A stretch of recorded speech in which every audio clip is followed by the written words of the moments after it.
This video is for educational and documentary purposes only. Gangster USA does not promote or glorify violence, criminal organizations, or illegal activity. All people and events discussed are part of real historical crime cases in the United States based on public records and journalistic sources are shown to highlight the real consequences of crime. Violence is mentioned strictly for reporting in historical context in line with YouTube policies. Viewer discretion. This channel is dedicated to real crime stories from the United States. Stories based on court records, investigations, and documented history. We do not glorify violence, gangs, or criminal behavior. Instead, we examine the facts, the motives, and the real consequences behind some of the most notorious crimes. The cases you'll see here involve gangs, organized crime, corruption, and the impact these actions have on victims, families, and entire communities. Every story is presented for educational and documentary purposes only, so viewers can better understand how crime operates and how it destroys lives. This is not fiction. These are real people, real crimes, and real consequences. If you value truth over hype and facts over rumors, make sure to like the video, subscribe to the channel, and share your thoughts in the comments. Now, let's open today's file. California's prison system is home to some of the most violent gangs in the United States, including the infamous MS-13 and the 18th Street Gang. Inside prison, inmates are usually forced to join gangs based on race, no matter which street gang they belonged to outside. Because of this system, powerful prison gangs gain control quickly. The U.S. government considers the Mexican Mafia to be one of the most powerful, dangerous, and feared criminal organizations in the world. The Mexican Mafia was created in 1957 by 13 Hispanic street gang members from different neighborhoods in Los Angeles. These men came together while they were incarcerated at the Deuel Vocational Institution, a California Youth Authority facility that is now an adult state prison located in Tracy, California. Their main goal was to protect Hispanic inmates from attacks by other prison gangs. One of the founding members of La M was Luis Huero Buff. He was an active member of the Barrio Hawaiian Gardens gang from Hawaiian Gardens, California. During the 1950s and 1960s, violent rivalries between Hispanic neighborhoods were very common. Because of this, it was considered almost impossible for enemies from different street gangs to work together. However, Luis Flores managed to convince longtime rivals to put aside their hatred once they entered the prison system. This rule of unity inside prison still exists today.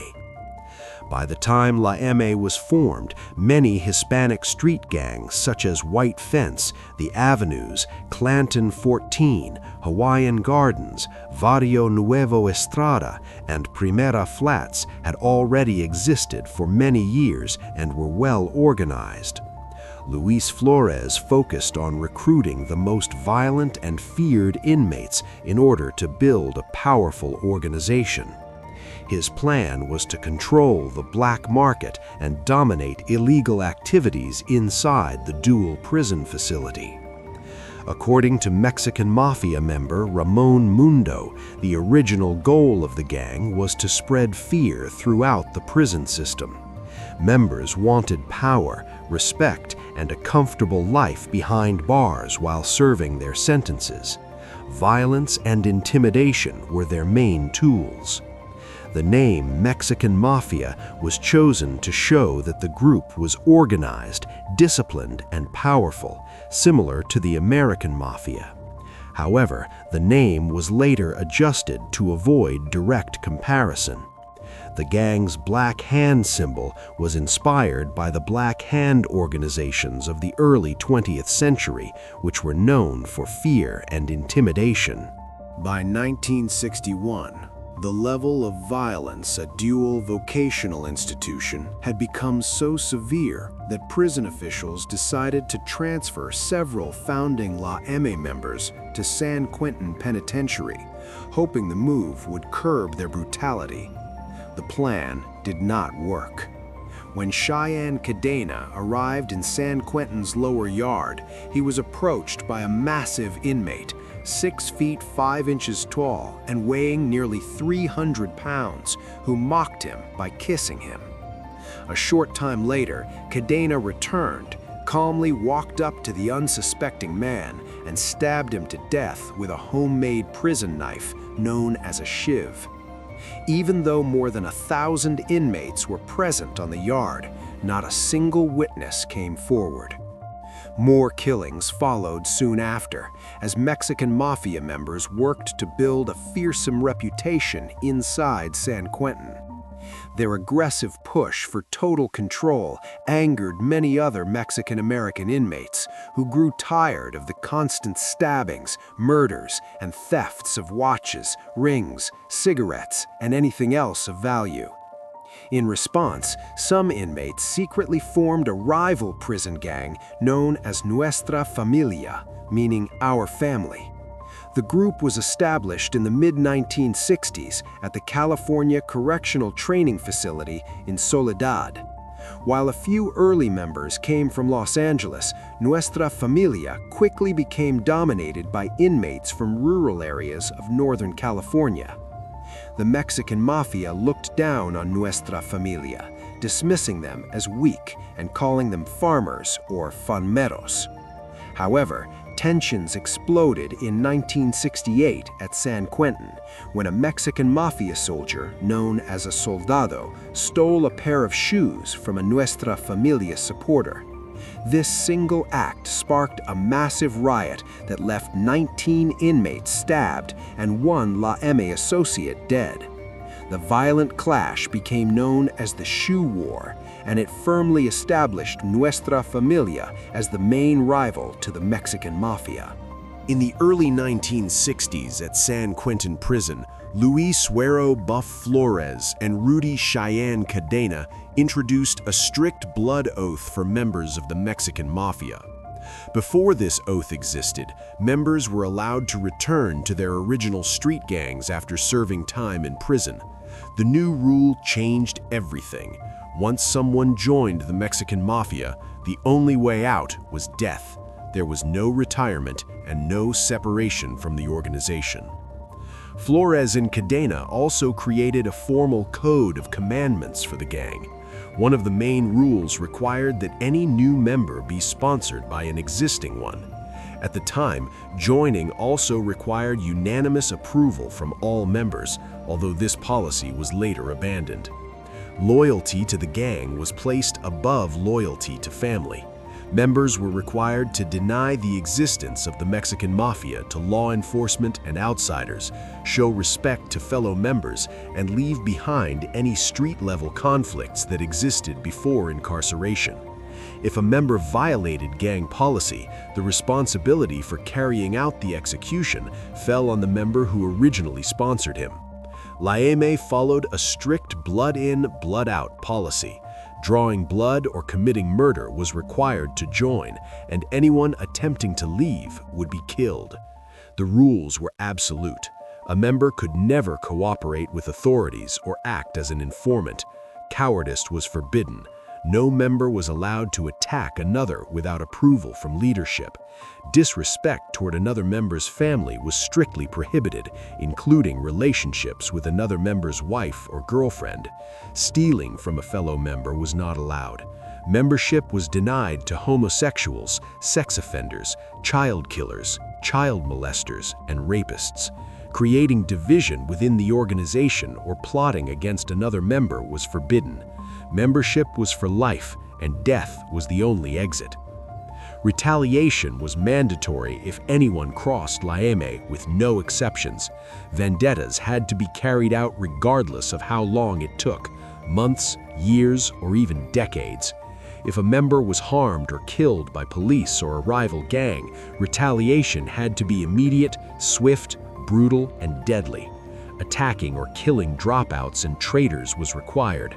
La M always came first, even before family, religion, or God. Members were forbidden to interfere in another member's criminal operations, and harming children was strictly prohibited. Members were expected to treat each other's families with respect, protect one another from danger, and consider every fellow member a brother. In terms of alliances and rivals, the Mexican Mafia controlled nearly all Hispanic gangs in Southern California, along with some gangs in Central and Northern California. These subordinate gangs were known as Sureños. Members of most Hispanic gangs in Southern California were forced, under threat of death, to obey orders from fully initiated Mexican Mafia members. The Mexican Mafia also maintained a loose alliance with the Aryan Brotherhood, largely because they shared common enemies within the prison system. Their primary rival was Nuestra Familia. The Mexican Mafia also opposed the Black Guerrilla family, which itself held a loose alliance with Nuestra Familia. In more recent times, Bloods and Crips have also become enemies. Mexican Mafia symbols included the image of a black hand. The most recognizable symbol, commonly used in tattoos, featured Mexico's national emblem, an eagle holding a snake placed above a flaming circle and crossed knives. Street gangs aligned with the Mexican Mafia often used the number 13 as their identifier, representing the letter M, the 13th letter of the modern Latin alphabet. The Mexican Mafia gained significant power and control over illegal activities in the California prison system by using violence. The gang also extended its influence outside the prison system when members who were released from custody began taking control of narcotics distribution in parts of Southern California, primarily by taxing drug dealers. New Mexican Mafia. La M should not be confused with the new Mexican Mafia. Around 1974, a group of Hispanic inmates at Arizona State Prison, Florence, formed a prison gang known as the Mexican Mafia. Arizona Department of Corrections officials at that time obtained information that this group patterned themselves after the California Mexican Mafia, which had been in existence for several years. Several Hispanics who came into the Arizona prison system brought the concept and philosophy of the California Mexican Mafia. In 1978, the Mexican Mafia split into two organizations. One kept the original philosophy and structure and currently referred to themselves as the original Mexican Mafia, Califas Faction, EME. The other, which came into prominence in 1984 and referred to themselves as the New Mexican Mafia. Many assaults and murders of members of both groups have occurred as a result of each organization claiming the title of Mexican Mafia within the Arizona prison system. They have created their own rules and regulations and have established an organizational structure. Each member is allowed to vote on issues regarding membership and leadership. The leader, approved by the members, has the power to solely decide important issues. Law enforcement believes that La M presently is not presided over by a single leader. Many Mexican Mafia members have the authority to order murders and oversee various other criminal activities. They have almost 1,000 associates that help carry out those orders and have the theoretical control of all Sureño gang members. Members are expected to engage in tests of their loyalty to La M, which may include theft or murder. The penalty for refusing orders or failing to complete an assigned task is often death. According to the gang's constitution, a member of the Mexican Mafia may be murdered without prior approval by a vote of 3 members. Yet the murder of non-members requires no formal approval. In the early 1960s at San Quentin prison, Luis Suero Buff Flores and Rudy Cheyenne Cadena introduced a strict blood oath for members of the Mexican Mafia. Before this oath existed, members were allowed to return to their original street gangs after serving time in prison. The new rule changed everything. Once someone joined the Mexican Mafia, the only way out was death. There was no retirement and no separation from the organization. Flores and Cadena also created a formal code of commandments for the gang. One of the main rules required that any new member be sponsored by an existing one. At the time, joining also required unanimous approval from all members, although this policy was later abandoned. Loyalty to the gang was placed above loyalty to family. Members were required to deny the existence of the Mexican Mafia to law enforcement and outsiders, show respect to fellow members, and leave behind any street-level conflicts that existed before incarceration. If a member violated gang policy, the responsibility for carrying out the execution fell on the member who originally sponsored him. Laeme followed a strict blood-in, blood-out policy. Drawing blood or committing murder was required to join, and anyone attempting to leave would be killed. The rules were absolute. A member could never cooperate with authorities or act as an informant. Cowardice was forbidden. No member was allowed to attack another without approval from leadership. Disrespect toward another member's family was strictly prohibited, including relationships with another member's wife or girlfriend. Stealing from a fellow member was not allowed. Membership was denied to homosexuals, sex offenders, child killers, child molesters, and rapists. Creating division within the organization or plotting against another member was forbidden. Membership was for life, and death was the only exit.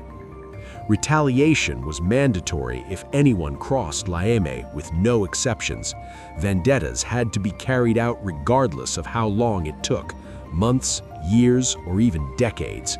If a member was harmed or killed by police or a rival gang, retaliation had to be immediate, swift, brutal, and deadly. Attacking or killing dropouts and traitors was required. Laeme always came first, even before family, religion, or God. Members were forbidden to interfere in another member's criminal operations, and harming children was strictly prohibited. Members were expected to treat each other's families with respect, protect one another from danger, and consider every fellow member a brother. In terms of alliances and rivals, the Mexican Mafia controlled nearly all Hispanic gangs in Southern California, along with some gangs in Central and Northern California. These subordinate gangs were known as Sureños. Members of most Hispanic gangs in Southern California were forced under threat of death to obey orders from fully initiated Mexican Mafia members. The Mexican Mafia also maintained a loose alliance with the Aryan Brotherhood, largely because they shared common enemies within the prison system. Their primary rival was Nuestra Familia. The Mexican Mafia also opposed the Black Guerrilla family, which itself held a loose alliance with Nuestra Familia. In more recent times, Bloods and Crips have also become enemies. Mexican Mafia symbols included the image of a black hand. The most recognizable symbol, commonly used in tattoos, featured Mexico's national emblem, an eagle holding a snake placed above a flaming circle and crossed knives. Street gangs aligned with the Mexican Mafia often used the number 13 as their identifier, representing the letter M, the 13th letter of the modern Latin alphabet. Criminal activities. According to the FBI, the Mexican Mafia arranged contract killings through the Aryan Brotherhood, a white prison gang. Both groups shared common enemies, including the Norteños and African American prison gangs, such as the Black Guerrilla family and the DC Blacks. Although La M officially prohibited homosexuals from becoming members, the organization was deeply involved in homosexual prostitution within the prison system. On the streets, many murders in the Highland Park area of Los Angeles carried out by the Avenues gang were done under direct orders from the Mexican Mafia. The Mexican Mafia operated a wide range of criminal activities, both inside and outside prison walls. However, its primary source of income came from extorting drug dealers on the streets and controlling the distribution of narcotics inside prisons and throughout surrounding communities. In 1992, law enforcement witnessed a clear example of La M's authority over the Sureños. Mexican Mafia leader Joe "Pegleg" Morgan issued an order demanding an end to drive-by shootings and random violence. From April, when the order was announced, until September 1992, there were no drive-by shootings reported in East Los Angeles, an area previously infamous for such violence. 1950s. In 1957, Gregory Huerta Valenzuela and Agustin Acosta, both Mexican Mafia associates and members of the White Fence Gang, murdered grocery store owner Jose Castellanos during a robbery in East Los Angeles. On May 13, 1958, while on trial for Castellanos' murder at the Hall of Justice, Valenzuela and Acosta attacked Los Angeles County Sheriff's Department Sergeant Ned Lavrodovich with sharpened spoons after he testified against them. Both men were convicted of first-degree murder and sentenced to life in state prison. They also pleaded guilty to assault with intent to commit murder and injuring a county employee for the stabbing of Lavrodovich, receiving additional sentences that ran alongside their life terms. Later that same year, in June 1958, the first killing of a prison guard by the Mexican Mafia took place at San Quentin State Prison. The murder was carried out by Doroteo "Sleepy" Betancourt and Frank "Moose" Azur. 1970s. The first murder ordered by the Mexican Mafia outside of prison occurred in 1971. Alfonso "Pachi" Alvarez, a Mexican Mafia member, was found shot twice in the head in a remote area of Monterey Park. His crime was collecting taxes from drug dealers without passing the profits up to the Mexican Mafia leaders incarcerated in prison, known as the Big Homies or Emeros. The killing was ordered by Joe "Pegleg" Morgan, a powerful and notorious leader within the Mexican Mafia. Despite not having Mexican heritage, Morgan rose to the top ranks of the organization due to his influence and connections. Morgan's relationships with cocaine and heroin suppliers in Mexico helped establish the Mexican Mafia's drug distribution network across California. During the 1970s, under the leadership of Morgan's protege Rodolfo Cadena, La M expanded its influence by taking control of community organizations. The gang diverted funds from alcohol and drug prevention programs and used the money to support its criminal operations. The Mexican Mafia also worked alongside the Italian-American Los Angeles crime family to skim funds from Get Going, a taxpayer-funded drug treatment program. By 1977, the program's founder, Ellen Delia, became determined to expose the corruption and criminal infiltration. Shortly before a scheduled meeting with the California State Secretary of Health and Welfare Services, Delia was murdered. The evidence she had gathered detailing Mexican and Italian mafia involvement in the program was never recovered. 1980s.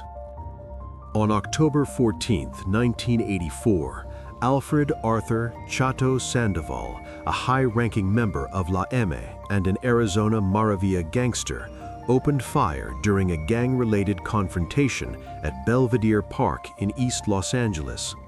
He killed Gilbert Martinez and Anthony Aceves, while a third victim, Manuel Torres, survived the shooting. All three victims were members of the Mariana Maravilla gang. About 2 weeks later, on October 31, 1984, Ray and Marlene Wells were murdered execution-style inside the Baldwin Park home. Sandoval killed Ray Wells because he believed Wells had informed police about the location of the vehicle used in the Belvedere Park killings. Marlene Wells was then murdered because she witnessed her husband's execution.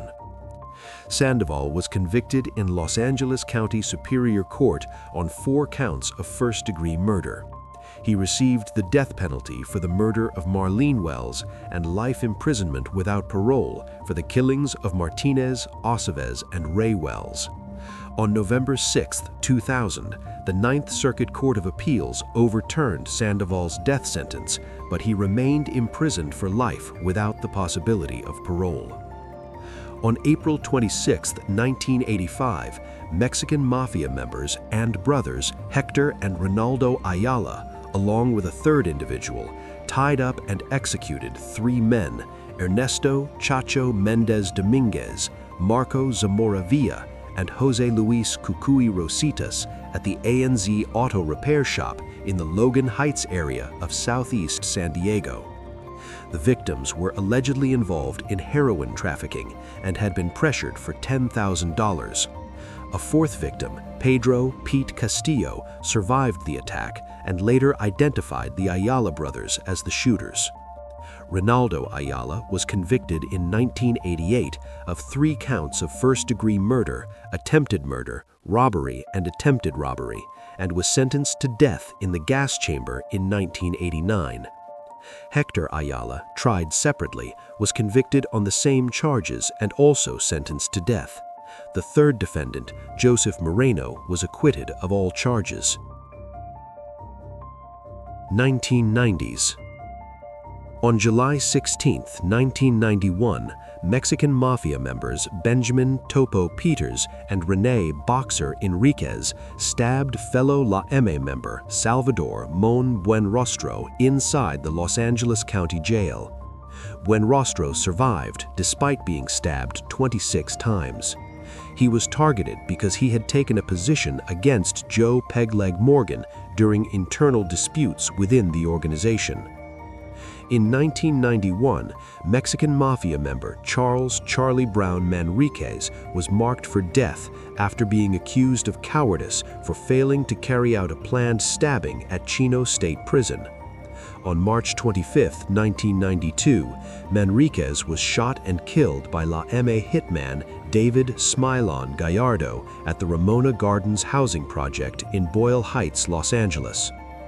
In 1998, federal authorities issued a sweeping 36-count indictment against Mexican Mafia members, accusing them of drug trafficking, extortion, and violent crimes targeting smaller Latino street gangs.